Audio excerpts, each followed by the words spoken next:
Segera download yang disebut Quran oleh Tadabbur, Al-Quran, dia meraih tafsir dalam kebaikan. genggaman Contoh, Anda. bulan Ramadan adalah bulan Al-Quran. Bismillahirrahmanirrahim.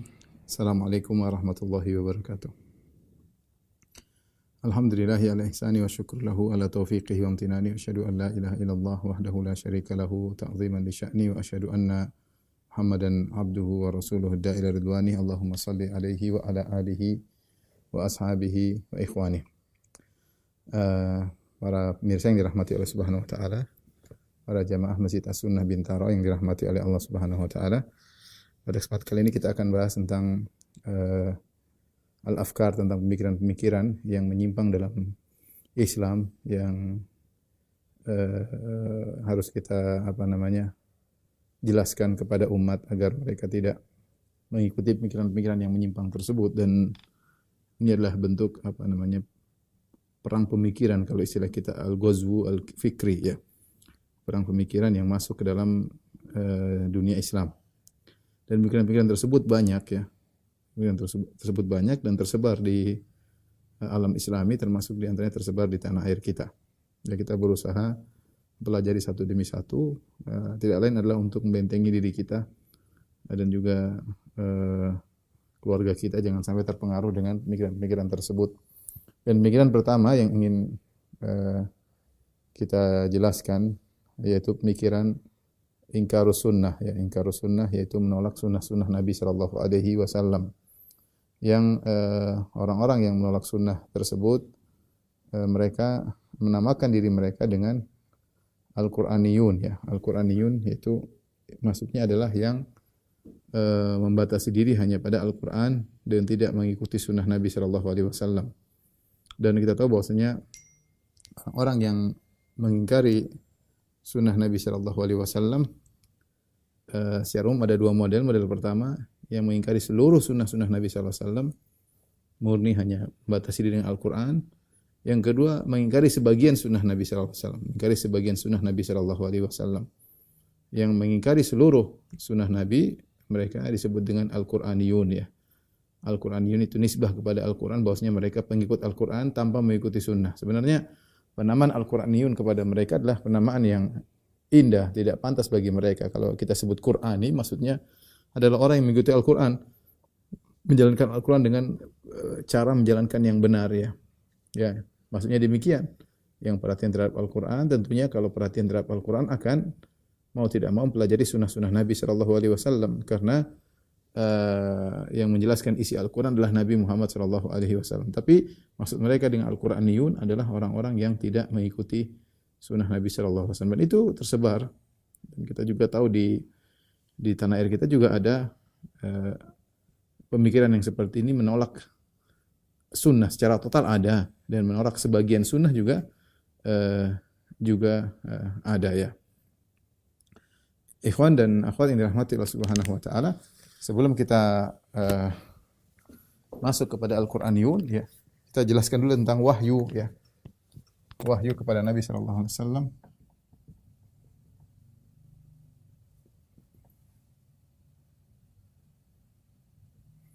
Ada dua yang disebut dengan Al-Quran, disebut dengan sunnah, ya. Sunnah, ya. Dua-duanya wahyu, ya. Dua-duanya wahyu. Kenapa? Karena keumuman firman Allah Subhanahu wa taala, ya.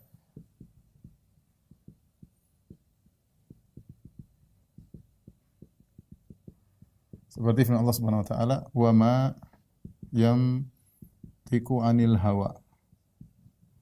Dan Muhammad itu tidak berbicara dari hawa nafsunya, ya. Muhammad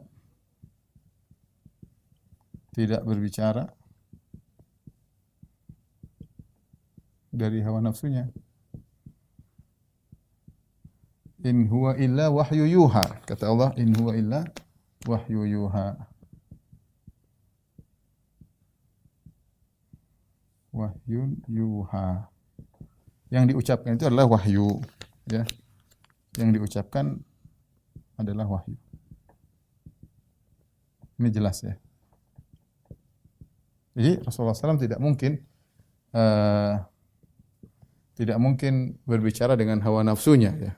Kalaupun Rasulullah SAW berijtihad, dia pasti dibangun di atas ilmu yang dia miliki. Kalau salah akan ditegur oleh Allah Subhanahu wa taala. Tidak mungkin dengan hawa nafsu. Entah dapat wahyu langsung dari Allah atau melalui database ilmu yang sudah dia miliki, kemudian dia berijtihad. Kalau benar, maka dibiarkan oleh Allah. Kalau salah akan ditegur oleh Allah Subhanahu wa taala. Yang kedua, Allah berfirman, "Walau taqawwala 'alaina ba'd al-aqawil."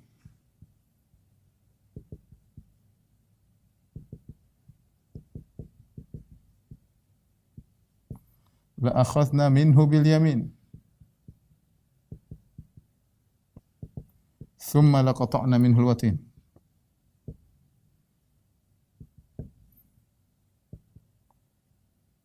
Fama minkum min ahadin anhu hajizin. Kata Allah Subhanahu wa taala, kalau Muhammad ngarang-ngarang atas nama kami, ya. Kalau Muhammad ngarang atas nama kami, laqata'na minhu ba'd al-aqawil, sebagian karangan, ya.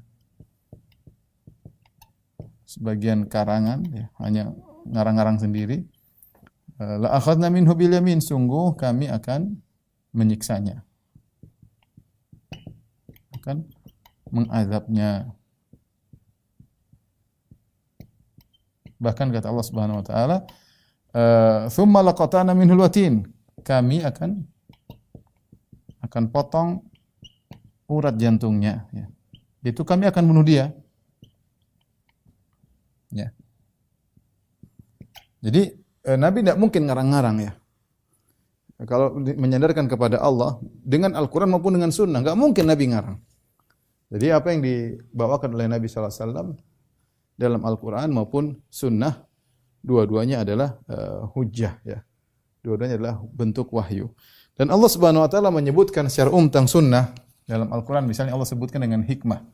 Kata Allah Subhanahu Wa Taala, laqad manna Allahu 'alal mu'minin laqad manna Allahu 'alal mu'minin idh ba'atha fihim rasulan min anfusihim. Laqad manna Allahu 'alal mu'minin idh ba'atha fihim rasulan min anfusihim yatlu 'alaihim ayatihi wa yuzakkihim wa yu'allimuhumul kitab wal hikmah. Kata Allah Subhanahu wa taala, dan sungguh Allah telah memberi anugerah kepada kaum mukminin, idz ba'atsa fihim rasulan min anfusihim. Tatkala Allah mengutus dari diri mereka seorang rasul, yatlu alaihim ayatihi wa yuzakkihim. Allah membacakan ayat-ayat Allah kepada mereka. Wa yuzakkihim, dan mensucikan mereka. Wa yu'allimuhumul kitaba wal hikmah wa in kanu min qablu fi dhalalim mubin. Dan mengajarkan kepada mereka Alkitab dan hikmah. Mengajarkan Alkitab maksudnya Al-Qur'an. Al-Quran. Al-hikmah adalah sunnah. Sebagaimana ditafsirkan oleh Syafi'i rahimahullah ta'ala. Maksudnya adalah sunnah. Apalagi selain sunnah. Jadi Allah selain mewahyukan Al-Quran, dua-duanya wahyu. Sunnah juga wahyu. Hanya saja metodenya berbeda. Tapi Allah yang mengajarkan Nabi untuk memberi karunia kepada kaum ini dengan Nabi mengajarkan al-hikmah, itu sunnah. Demikian juga dalam surat Al-Ahzab kata Allah Subhanahu wa taala, "Wadhkurna," kepada istri-istri Nabi, "ma yutla fi buyutikunna min ayatillahi wal hikmah innallaha kana latifan khabira." Dalam surat Al-Ahzab kata Allah, wahai istri Nabi, wadhkurna, dan sebutkanlah ma yutla fi buyutikunna, yang dibaca di rumah-rumah kalian. Yaitu bersama Nabi tentunya, di rumah-rumah kalian, rumah-rumah istri-istri Nabi. Min ayatillah, yaitu Al-Quran, ini Al-Quran. Wal hikmah, min ayatillah maksudnya Al-Quran. Wal hikmah maksudnya sunnah. Ya. Maksudnya adalah sunnah. Ini Allah sebutkan tentang as-sunnah dalam Al-Quran, ya, bahwasanya sunnah adalah wahyu dari Allah Subhanahu wa taala. Dan terlalu banyak dalil bahwasanya kita diperintahkan untuk patuh kepada Nabi sallallahu alaihi wasallam ya. Terlalu banyak dalil memerintahkan kita untuk patuh kepada Nabi sallallahu alaihi wasallam ya. Demikian juga dalam hadis ya. Dalam hadis banyak sekali.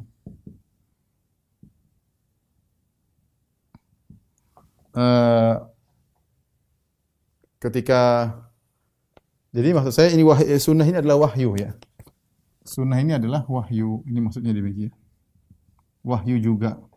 Sebagaimana Al-Quran wahyu, sunnah adalah wahyu, hanya saja penyajian yang berbeda. Hanya saja penyajian yang berbeda. Karena Nabi tidak mungkin berbicara tanpa hak. Seperti dalam sunnah, dalam hadis Abdullah bin Amr bin As. Hadis Abdullah bin Amr bin As. Dia berkata, "Kuntu aktubu kulla syai'in minan Nabi sallallahu alaihi wasallam, fanahatni Quraisyun." Aku mencatat semua yang aku dengar dari Nabi sallallahu alaihi wasallam. Semua yang Nabi ngomong saya catat. Tiba-tiba orang Quraisy melarangku. Mereka berkata, "Ataktubu kulla syai'in?" Kau mencatat segalanya. Padahal Muhammad itu terkadang marah, terkadang ridha, ya. Maka kata Abdullah bin Amr bin As radhiyallahu anhuma, "Fa amsaktu anil kitab." Aku tidak nulis semuanya. Karena Muhammad yatakallam fil ghadab wa ridha. Gimana ente nulis semua? Muhammad itu kadang marah, Muhammad itu kadang senang. Masa semuanya ditulis? Orang Quraisy bilang demikian. Akhirnya aku berhenti tidak nulis. Maka akhirnya aku ceritakan kepada Nabi sallallahu alaihi wasallam, ya. Maka Nabi berkata, "Uktub," ya. "Walladzi nafsu Muhammadin biyadihi ma yakhruju minhu illa haqq." Kata Nabi sallallahu alaihi wasallam, "Uktub." Walladzi nafsu Muhammadun biyadihi la yakhruju minhu illa haqq. Illa haqq. Kata Nabi, tulislah. Tidak ada yang keluar. Nabi sambil memegang apa? Mulutnya. Dari mulutku kecuali kebenaran.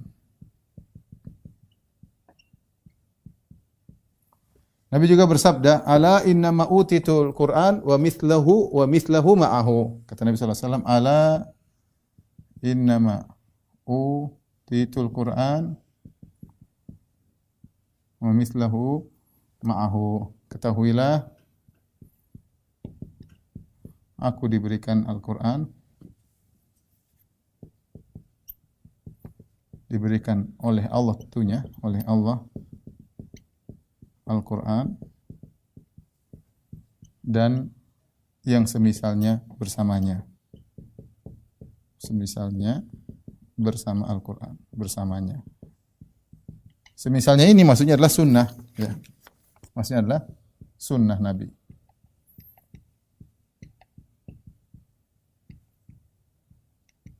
Dan adalah perkara yang logis bahwasanya Al-Quran tidak bisa dipahami kecuali dengan sunnah. Ya. Ya, maksudnya saya di sini lihat Al-Quran perkara yang logis.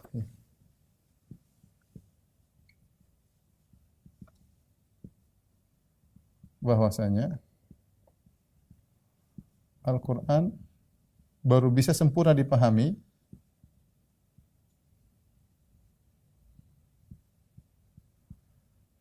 dengan sunnah ya. Kalau tidak ada sunnah bagaimana? Makanya mengatakan anzalna ilaika dzikra litubayyana lin-nasi ma nuzila ilaihim ya. Wa anzalna ilaika dzikra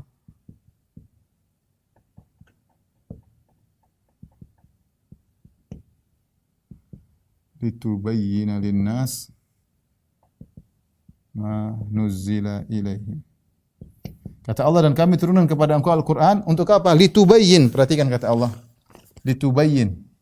Agar kau Muhammad menjelaskannya. Kami turunkan Al-Quran untuk kau jelaskan. Engkau jelaskan, wahai Muhammad, kepada manusia.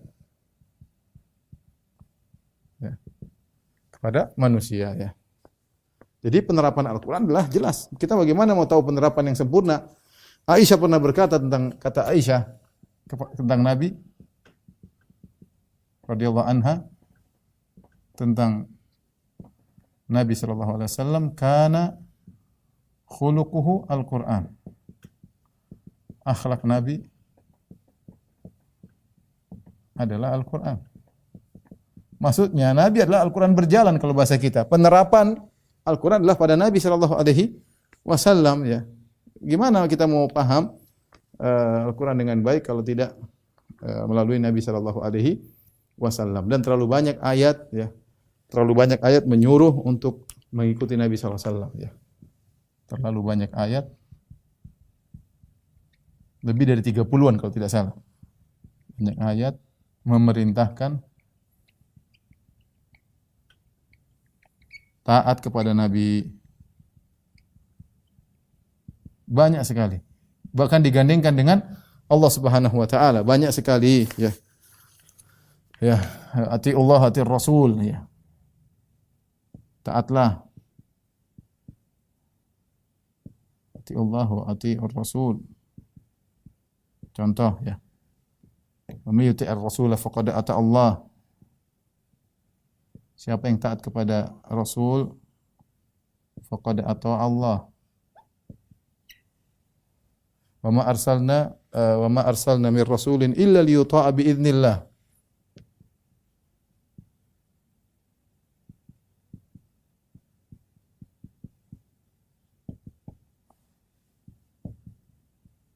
Banyak sekali. Tidaklah kami utus seorang rasul kecuali untuk ditaati. Banyak sekali ya. Wa ma atakumur rasulu fakhudhu. Banyak sekali ya. Wa ma atakumur rasul fakhudhu. Intinya banyak sekali. Kalau apa dari Rasul ambillah, wa man nahakum anhu fantahum, apa yang Rasul larang maka tinggalkanlah. Taatlah kepada Allah, taatlah kepada Rasulullah. Fala wa rabbika la yu'minun, kalau mereka demi Allah tidak akan beriman sampai mereka menjadikan engkau wahai Muhammad sebagai hakim di antara mereka. Falyahdharil ladzina yukhalifuna an amri an tusibahum fitnatun aw yusibahum adzabun alim. Hendaknya mereka waspada, hati-hati ketika mereka menyelisih perintahmu wahai Muhammad, akan ditimpa dengan fitnah atau ditimpa azab yang pedih. Terlalu banyak ayat-ayat yang ini semua bisa ambil kesimpulan. Intinya saya ingin bahas di sini bahwasanya sunnah adalah wahyu. Sunnah adalah wahyu ya. Adalah wahyu. Entah langsung Allah wahyukan kepada Nabi sallallahu alaihi wasallam dengan makna sehingga Rasulullah SAW mengungkapkan dengan ungkapannya, atau dengan Rasulullah berijtihad dengan database ilmu yang dia miliki. Dan Allah beri kesempatan, dan kalau benar Allah akan biarkan, kalau salah Allah akan tegur ya. Allah akan tegur. Tapi intinya sunnah adalah wahyu dari Allah Subhanahu wa taala. Dan sunnah secara umum bisa dibagi tiga ya. Sunnah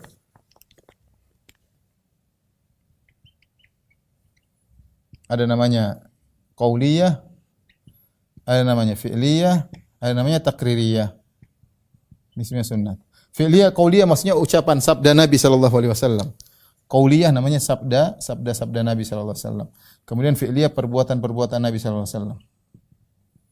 Kemudian takririyah pembenaran ya. Pembenaran atau pembiaran. Pembiaran Nabi sallallahu alaihi wasallam. Nabi biarkan orang di depan dia melakukan sesuatu berarti boleh. Kalau haram pasti Nabi sudah tegur. Tapi ini muqaddimah, di sini kita akan bahas apa itu Al-Qur'aniyun biidznillah taala.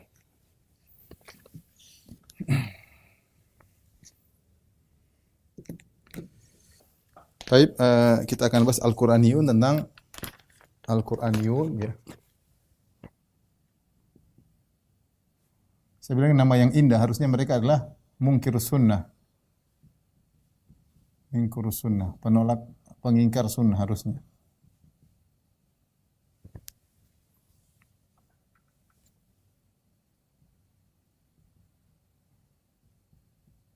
Nama yang lebih cocok ini sebenarnya. Tapi demikianlah sudah menjadi satu istilah Al-Qur'aniyun, yaitu orang-orang yang maksudnya yang hanya menjadikan Quran, yang hanya menerima Al-Quran saja.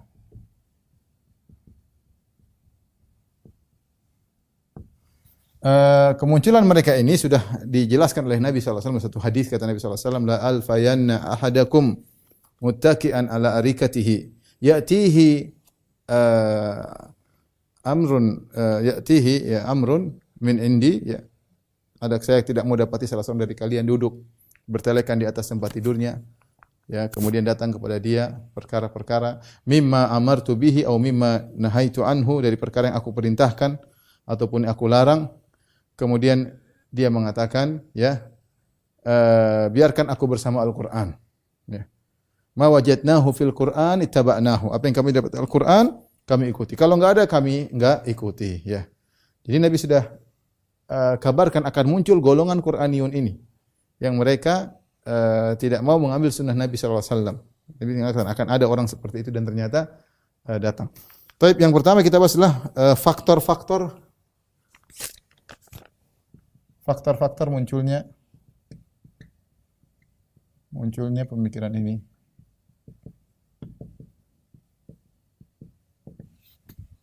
Banyak faktor ya. Ada buku bagus ya, ini buku namanya Al-Qur'aniyun ya. Buku ini saya ambil dari buku ini Al-Qur'aniyun ya, khusus ya. Ya tidak terlalu tebal, cuma 400 halaman tentang Al-Qur'aniyun ya. Faktor-faktor munculnya banyak ya. Di antaranya kalau kita gampang ada iblis faktor utamanya. Dari faktor yang nampak bagi kita, yang pertama adalah firqah-firqah sesat sebelumnya.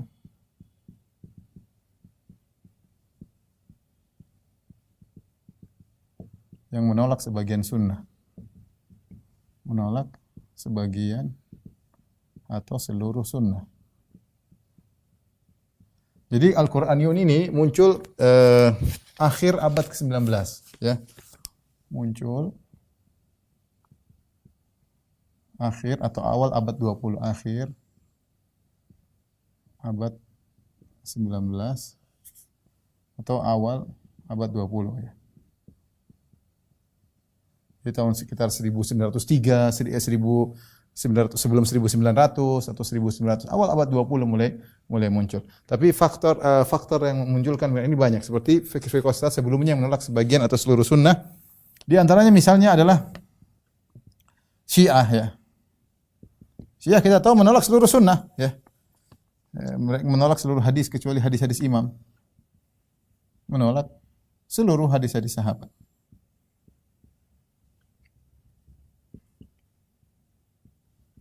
Kecuali yang tidak mereka kafirkan. Dan itu sangat sedikit. Ini Syiah. Kemudian yang kedua adalah Mu'tazilah. Mu'tazilah ini berbagai macam model. Yang paling parah misalnya Ibrahim An-Nadham. An-Nadham ini menolak hadis mutawatir. Contohnya An-Nadham, firqah Nadhamiyah dari Ibrahim An-Nadham ya, misalnya An-Nadham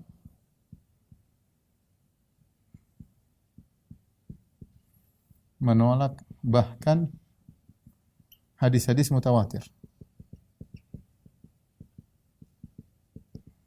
Bahkan dia menolak ijma,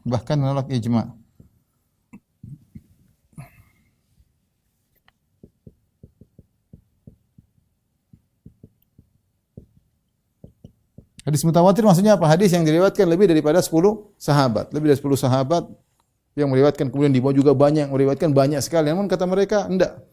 Hadis mutawatir mau ijma kayak kenapa ada kemungkinan bohong itu ada. Siapa yang bisa menjamin mereka tidak bohong? Mungkin mereka sepakat bohong. Ini suatu hal yang tidak benar, tidak logis. Orang meriwayatkan banyak semuanya sepakat bohong ya sulit. Kita dalam kenyataan sekarang aja sulit.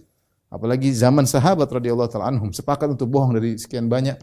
Tapi dia menolak ya. An-Nadham menolak bahkan hadis mutawatir, bahkan menolak ijma. Kata dia mungkin karena Rasulullah berkata la tajtami'u ummati 'ala dhalalah, tidak mungkin umatku berijma bersepakat dalam satu kesesatan. Kata dia mungkin umat berijma bersepakat di atas kedustaan. Mungkin kata dia. Logika dia mungkin aja. Ya mungkin aja kalau gitu tidak bisa dijadikan dalil, ya. Sebagian mereka ya. Ini yang paling mending, parah juga tapi ya mending lah. Hanya menolak hadis-hadis ahad.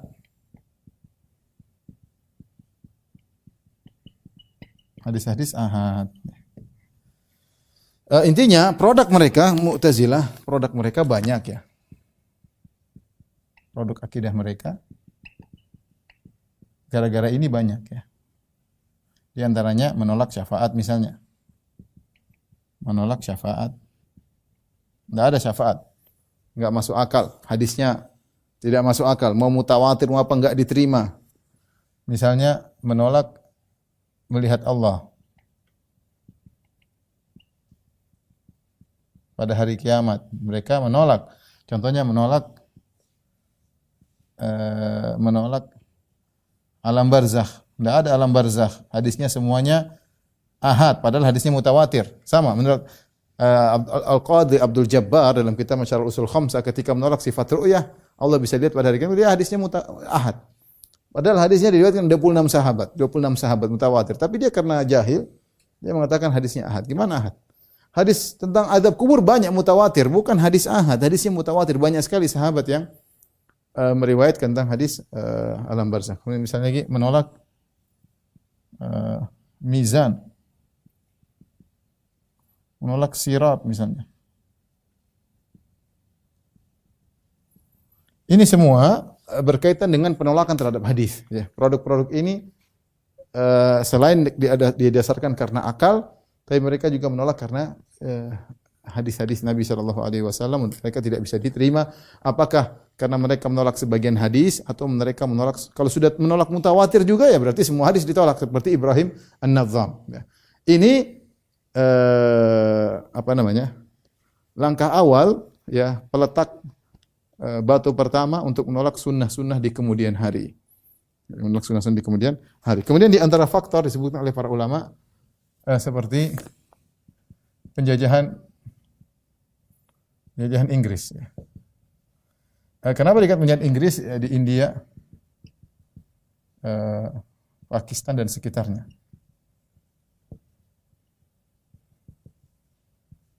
Jadi muncul sekitar abad 19, abad 20 ini di mana? Nanti kita bahas insyaallah di India sama di Mesir. Kalau yang orang Arab di Mesir. Di Mesir. Inggris disebutkan, ini penelitian para ulama, mereka memiliki andil dalam menimbulkan perpecahan di India, kaum muslimin di India. Di antaranya misalnya mereka mendukung mereka mendukung kelompok Ahmadiyah. Kelompok Ahmadiyah. Nabi baru, ya. Mirza Ghulam Ahmad. Kemudian juga di antaranya mereka mendukung Al-Qur'aniyun. Al-Qur'aniyun. Kenapa mereka mendukung kelompok ini? Sebagaimana pepatah mengatakan farrik tasud, pecah belah kau akan menguasai. Divide et impera, ya. Pecah belah kau akan menguasai. Jadi mereka ingin memecah belahkan karena kalau sudah muncul ini pasti ribut. Kaum muslimin yang punya ghirah agama tidak mungkin biarkan aja, dia pasti bantah. Kalau udah muncul ini pasti ada yang gabung dan ada yang bantah. Sudah, kaum muslimin disibukkan dengan perbaikan akidah mereka dan itu mereka sudah tahu. Sengaja dibuat seperti itu, ya. Enggak mungkin kaum muslimin dia mau jadi nabi baru, mau nabi muncul kemudian, enggak mungkin, itu enggak punya ghirah terhadap akidah. Ya sudahlah, kita diuji dengan kerjaan orang-orang kafir misalnya sehingga terjadi perpecahan, mau diapain? Contoh Qur'aniyun di India banyak kelompoknya. Ada yayasan ini, ada kelompok ini, ada umat Islamiyah, ada apa kayak nama-namanya indah-indah disebutkan dalam buku ini. Semuanya Al-Qur'aniyun, didukung oleh Inggris. Ya, di antaranya tujuannya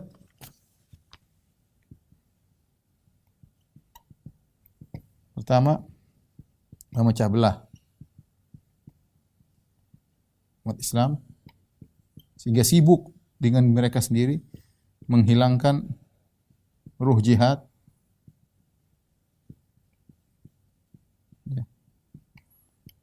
menghilangkan penerapan syariat. Ya, kalau sudah muncul Al-Qur'aniyun atau Nabi baru, selesai syariat, nggak ada. Nanti jilbab tafsirnya beda, zina mungkin tafsirnya beda, macam-macam. Dan itu tujuan mereka. Intinya ingin menghancurkan Islam dari dalam. Caranya dengan membuat kelompok-kelompok tersebut. Ya, mulai dari Al-Qur'an ini muncul setelah Mirza Ghulam Ahmad. Ghulam Ahmad. Jadi ini di antara faktor yang membuat mereka muncul. Dan ini faktor penjajahan Inggris, ini faktor di India. kemunculan di India. Al-Quraniyun di India. Sebab yang lain di antaranya adalah belajar di Eropa. Ini kalau kita baca ya, belajar di Eropa, belajar Islam. Jadi belajar syubhat, jadi belajar agama Islam tapi di Belanda, belajar Islam di Inggris, belajar di Amerika, belajar Islam di Australia. Belajar kepada siapa? Belajar kepada orientalis. Orientalis maksudnya pemerhati ajaran Islam tapi mereka kafir. Akhirnya itu belajar agama dari orang kafir. Gimana? Kamu belajar agama buat apa? Buat masuk surga. Belajar sama orang kafir yang masuk neraka. Gimana? Faqidu syai' la yu'ti. Dia saja masuk neraka mengajarin kita masuk surga. Gimana ceritanya? Ya. Jadi belajar di Eropa sementara bekal tidak punya. Kalau punya bekal akan kena syubhat. Dan ini faktor munculnya Al-Quraniyun ya. Faktor munculnya Al-Quraniyun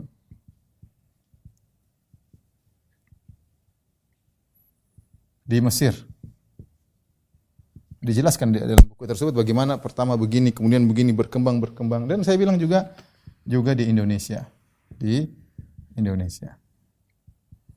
Dengan munculnya orang-orang liberal yang ingkar sunnah ya, kalau tidak sesuai dengan pikiran mereka ditolak, tidak relevan lagi. Intinya sudah ini termasuk faktor utama ya.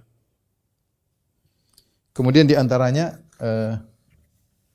mungkin niat baik ya, ingin menghilangkan perpecahan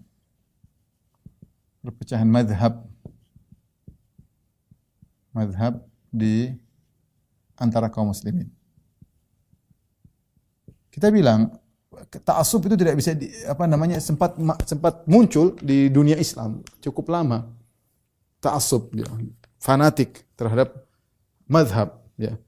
Sehingga akhirnya timbul pertikaian antara mazhab Syafi'i dengan mazhab Hanafi, kencang perbantah-bantahan dan diikuti oleh pengikut-pengikutnya. Ta'assub itu muncul ya, Seorang kalau belajar fikih, dia fikih mazhab dan dia tidak membekali dirinya dengan kecintaan terhadap sunnah dan perkataan yang benar, khawatir kadang-kadang dia ta'assub dengan mazhab dia. Apalagi dia tidak menghormati ulama yang lain, ulama dari mazhab yang lain, tidak pernah mempelajari pendapat-pendapat mereka, sehingga akhirnya timbul ta'assub. Dan ini tidak bisa kita pungkiri, terjadi kenyataan ya. Ya, banyak di antara mereka juga yang masya Allah meskipun mazhab tapi tidak fanatik. Yang dibenci adalah fanatik dalam bermazhab. Bermazhab itu bagus tapi jangan fanatik. Nah, muncul kefanatikan. Ini mereka hadapi terutama di India, disebutkan dalam buku ini. Bahwasanya orang-orang benci dengan terjadinya pertikaian mazhabi di India. Akhirnya mereka punya idenya untuk menghilangkan pertikaian,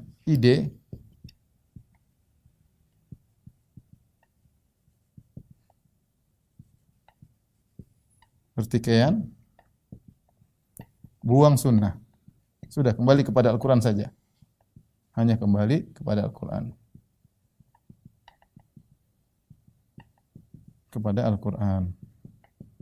Taib, ini ide mereka. Dan mereka ungkapkan bahwasanya dengan cara kita membuang sunnah, kita akan bersatu. Kenyataannya, apakah mereka golongan Al-Quran yang bersatu? Ternyata juga tidak mereka. Cara mereka saja nanti kita sebutkan, salat mereka caranya aneh-aneh. Cara salat mereka adalah aneh-aneh. Nah, dari sini kita tahu bahwasanya inilah faktor-faktor yang menimbulkan Al-Quraniyun ya, terutama di India dan di Mesir ya. Di India saya sebutkan tokoh-tokohnya di India. Pertama adalah misalnya Sayyid Ahmad Khan ya. Sayyid Ahmad Khan ya, dia punya syubhat yang mengatakan ngapain kita percaya kepada sunnah? Sunnah itu hanyalah, dia yang tersyubhat nanti, hanyalah berdasarkan kepada ingatan para sahabat, para tabi'in, mungkin ingatannya berkhianat sehingga ingatannya lupa ya. Bagaimana kita mau percaya sama sunnah? Kemudian Sayyid Ahmad Khan ini juga dia akhirnya mengingkari sunnah karena dia berusaha menafsirkan dengan penemuan-penemuan ilmiah atau sains yang ada dari Gharb, dari Eropa, dari barat yang menurut dia tidak cocok dengan hadis, maka dia pun menolak hadis. Menurut dia ya. Seperti itu ya. Kemudian muncul yang tokoh-tokoh yang lainnya seperti yang terkenal Abdullah Jakralawi ya. Abdullah Jakralawi insyaallah kita akan sebutkan pemikiran-pemikirannya. Ini di antaranya di India banyak firqah-firqah dengan nama-nama kelompok-kelompok, kelompok ini, kebanyakannya adalah di India. Di Mesir juga muncul ya di akhir abad ke-19 juga sekitar 1870-an, 1850-an mulai muncul Masehi, mulailah muncul tokoh-tokoh yang dimulai dari Jamaluddin Al-Afghani, tidak langsung menolak sunnah tapi meletakkan dasar-dasar untuk penolakan terhadap sunnah ya. Dan dia berpendapat wahdatul adyan, semua agama benar ya. Kemudian dia punya majelis, waktu itu majelis dia orang pada hadir dan dia ngajar pemikiran-pemikirannya sampai akhirnya dia punya pengikut-pengikut.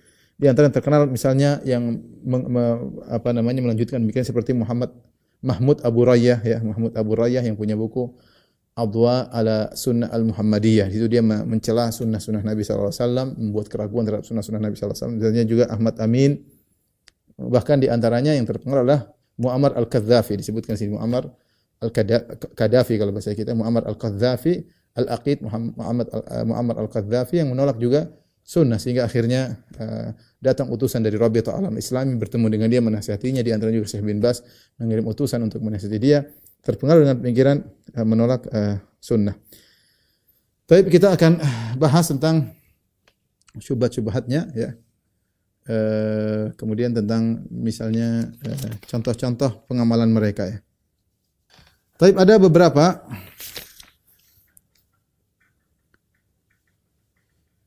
syubhat-syubhat mereka ya. Kita singgung dan kita bahas secara singkat tentunya, waktunya terbatas ya. Syubhat banyak, tapi ini syubhat-syubhat yang terkenal yang sering mereka ungkapkan. Di antaranya mereka mengatakan Al-Quran sudah cukup.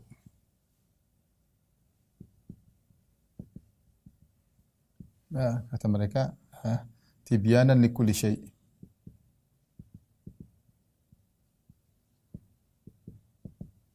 Wa tafsilan likulli syai'.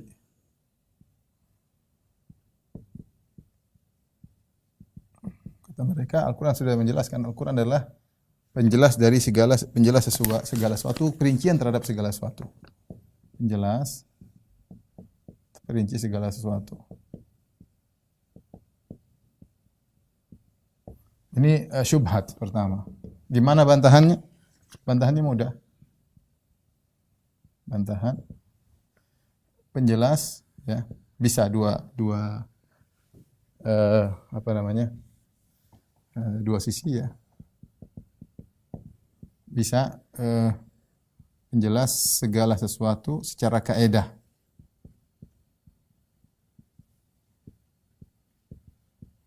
Secara kaedah. Islam sudah lengkap, sudah secara kaedah. Kalau penjelas sesuatu bilang rokok hukumnya apa, di Al-Quran enggak ada rokok ya. Enggak ada rokok hukumnya apa, enggak ada, mana cari di Al-Quran enggak ada. Tapi kita bisa punya kaedah, bisa diambil dari Al-Quran. Maksudnya menjelas segala sesuatu secara kaedah. Kaedah sudah ada yang diperlukan oleh manusia sudah dalam Al-Quran. Atau bantahan kedua maksudnya penjelas segala sesuatu dengan disertai sunnah. Disertai sunnah. Karena Allah Subhanahu wa taala mengatakan wa anzalna ilaika dzikra litubayyana lin-nas. Ya. Wa anzalna ilaika dzikra litubayyana lin-nas ma nuzzila ilaihim. Ini jelas sekali. Kami turunkan Al-Quran kepada engkau wahai Muhammad litubayyin, agar engkau menjelaskan. Jadi penjelas Al-Quran adalah Nabi sallallahu alaihi wasallam untuk menjelaskan. Jadi sesuai dengan hadis Nabi, allamana Nabi sallallahu alaihi wasallam kullu syai'in hatta al-qira'ah. Nabi mengajarkan kepada kami segala sesuatu. Sampai ada buang hajat Nabi pun mengajarkan, dan jelas sunnah lengkap sekali. Penjelas dari Al-Quran, ya, penjelas dari Al-Quran, ya. Ini gampang sekali ya. Kemudian bantahan berikutnya, ini bantahan pertama. bantahan kedua, ya. Bagaimana cara menjalankan perintah yang global dalam Al-Quran. Dalam Al-Quran. Jika tanpa sunnah.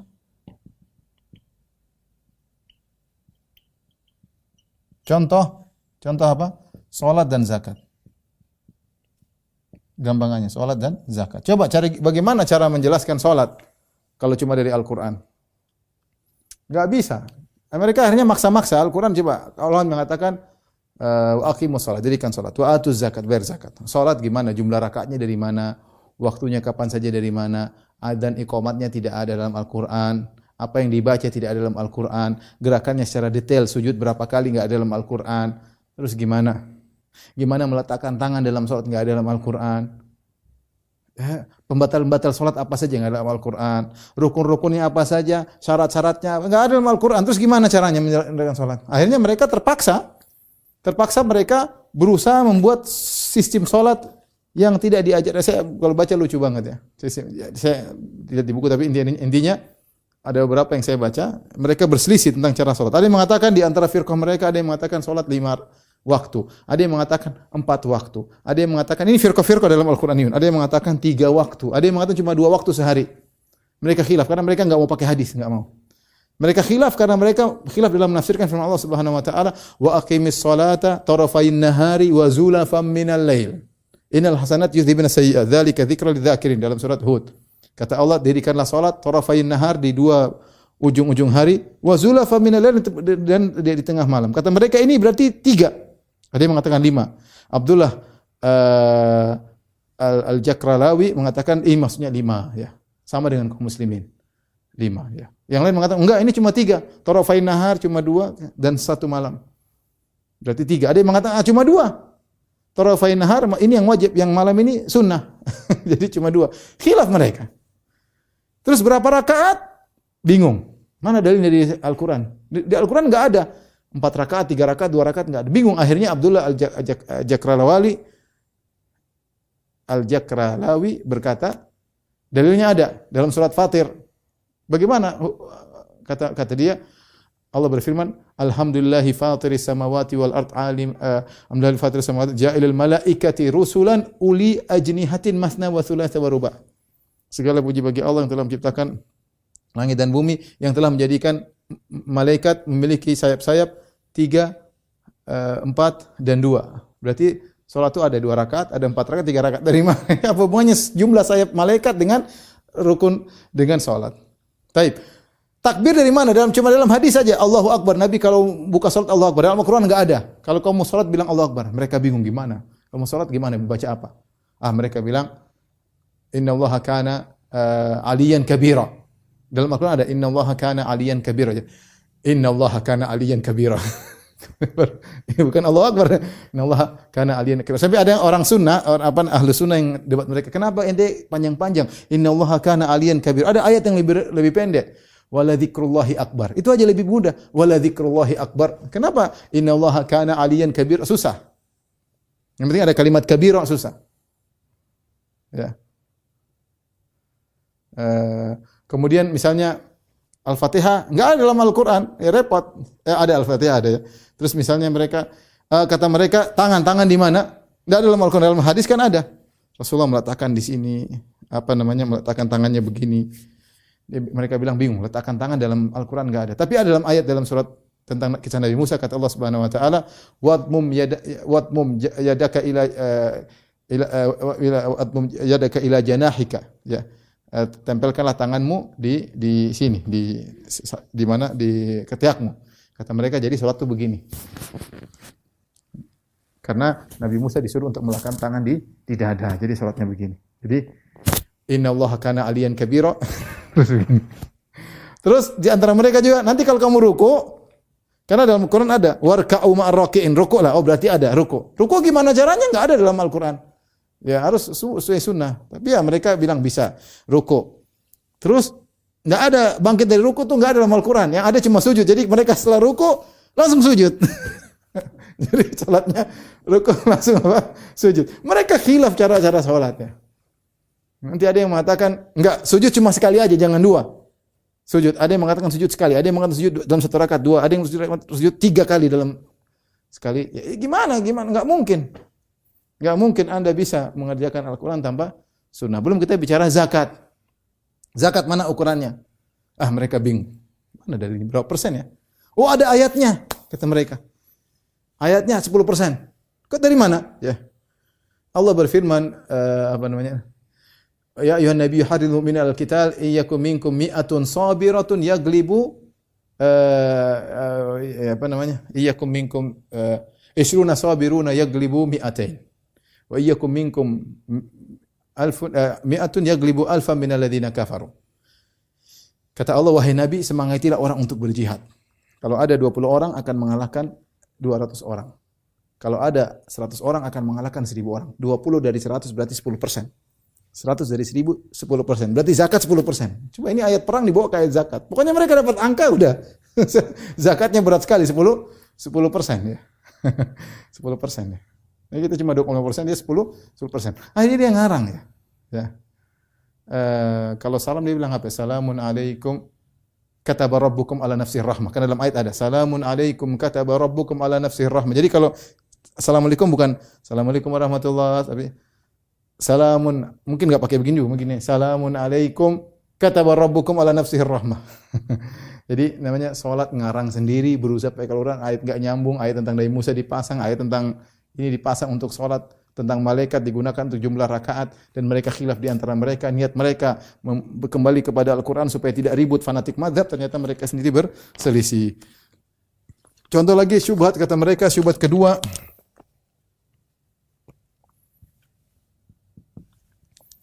kata mereka misalnya Nabi melarang menulis hadis. Ini hadis apa namanya? Nabi dalam Sahih Muslim kalau tidak salah, Nabi berkata, "Man kataba anni ghairil Qur'an falyamhu." Barang siapa siapa yang menulis selain Al-Qur'an maka hapuslah. Ada hadis seperti itu. Man kataba anni ghairil Qur'an falyamhu. Siapa yang menulis selain Al-Qur'an maka hapuslah. Tapi dibantah oleh para ulama. Itu di awal-awal Rasulullah SAW ingin para sahabat fokus sama Al-Qur'an. Tapi setelah itu Rasulullah SAW terlalu banyak hadis. Bantahannya mudah. Ini di awal ya. Ada beberapa sisi ya, 2 sisi. Yang pertama, larangan di awal. Lalu mansukh ya. Lalu dibolehkan, banyak dalilnya. Karena banyak dalil yang menunjukkan.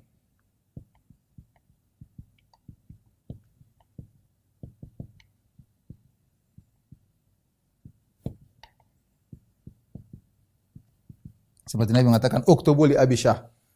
Uktubu li Abi Syah, tulislah buat Abi Syah. Abi Syah. Kata Nabi, tuliskan hadis buat dia. Contohnya Rasulullah mengatakan, ihfadhuhu ya, wa ablighu man wara'akum. Seperti Nabi berkata kepada Wahb bin Qais, hafalah apa yang aku sampaikan dan sampaikanlah kepada orang-orang di belakang kalian. Rasulullah suruh hafal, suruh sampaikan, kemudian berarti Rasulullah suruh perhatian, bukan suruh dilupakan ya. Kemudian tadi seperti hadis Abdullah bin Amr bin As, kata Rasulullah SAW, uktub, tulis semua yang aku ucapkan. Walladzi nafsu Muhammad biyadihi, ma yakhruju minhu illa haq. Tidak ada yang keluar dari mulut kecuali kebenaran. Tadi tulis. Di antaranya Abu Hurairah juga nulis. Di antaranya Abdullah bin Amr bin As punya buku sahifah namanya Sahifah As-Sadiqah, nulis juga. Di antaranya Nabi SAW nulis surat kepada para raja-raja. Nabi sulit kan suruh tulis surat kepada Raja Heraklius, dan sampai sekarang masih ada dalam Sahih Bukhari ya. Suruh kirim surat kepada Muqawqis, kepada raja-raja. Tulisan banyak ya. Banyak ya. Qayyidul ilma bil kitabah, tulislah ilmu dengan apa? Catatlah ilmu dengan, ikatlah ilmu dengan tulisan ya. Ini jawaban pertama. Jawaban kedua, larangan tersebut berlaku jika jika hadis ditulis bersama dengan lembaran Al-Qur'an. Ini yang Nabi larang. Jadi dahulu mereka tulis Al-Qur'an, terus nanti mungkin di samping kanan kirinya ada hadis sabda Nabi, mereka tulis, atau mereka Rasul bilang jangan, nanti biar tidak tercampur antara Al-Qur'an dengan hadis, karena hukumnya berbeda. Jadi hapus yang selain Al-Qur'an hapus. Kalau mau Al-Qur'an Al-Qur'an doang, jangan dicampur dengan tulisan-tulisan yang lain. Itu syubhat yang sudah usang ya tapi sering diungkit-ungkit lagi. Contohnya misalnya juga kisah hadis 3 ya. Kisah Umar mendorong Abu Hurairah. Jadi Abu Hurairah pernah disuruh Nabi SAW sampaikan siapa yang mengucapkan la ilaha illallah masuk surga.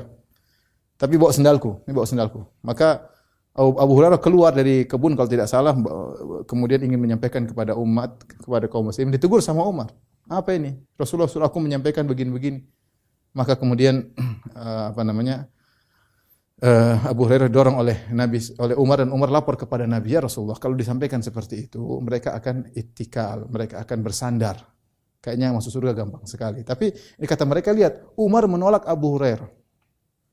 Jawabannya tidak, justru Umar menerima Abu Hurairah benar. Umar tidak mengatakan kamu bohong. Enggak, Umar mengatakan dari Nabi. Makanya dia langsung lapor kepada Nabi. Berarti dia membenarkan Abu Hurairah. Abu Hurairah benar dari Nabi memang. Kalau dia bilang Abu Hurairah bohong, kamu bohong. Dia enggak membohongkan Abu Hurairah.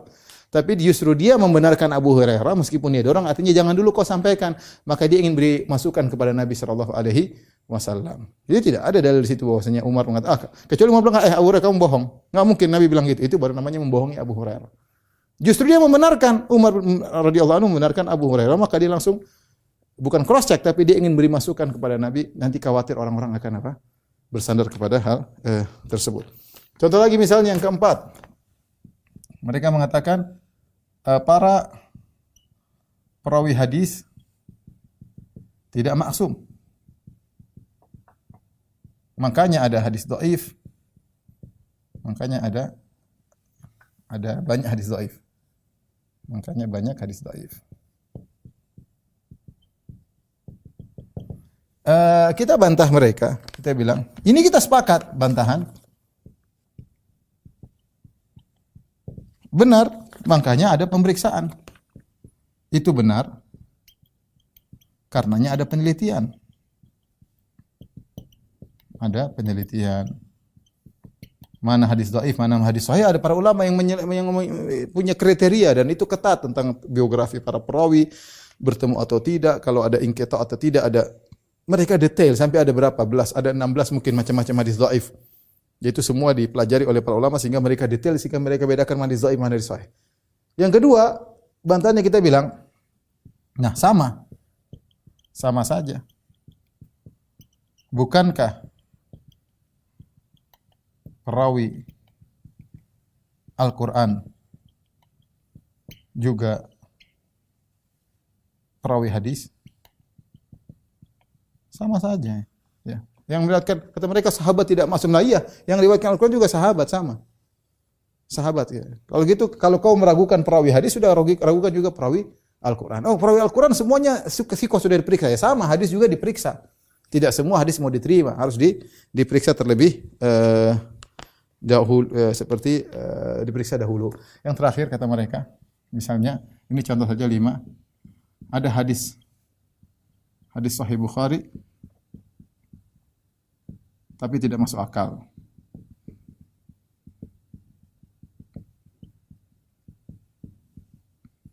Seperti hadis disihirnya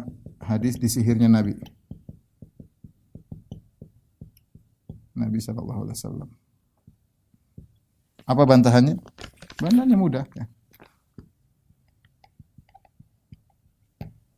Di Al-Qur'an juga Nabi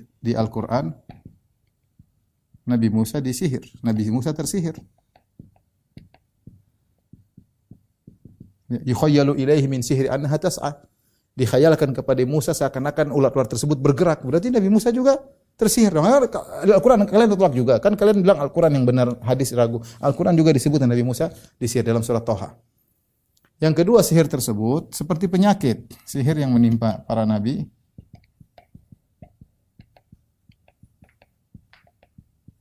Seperti penyakit, tidak ada kaitannya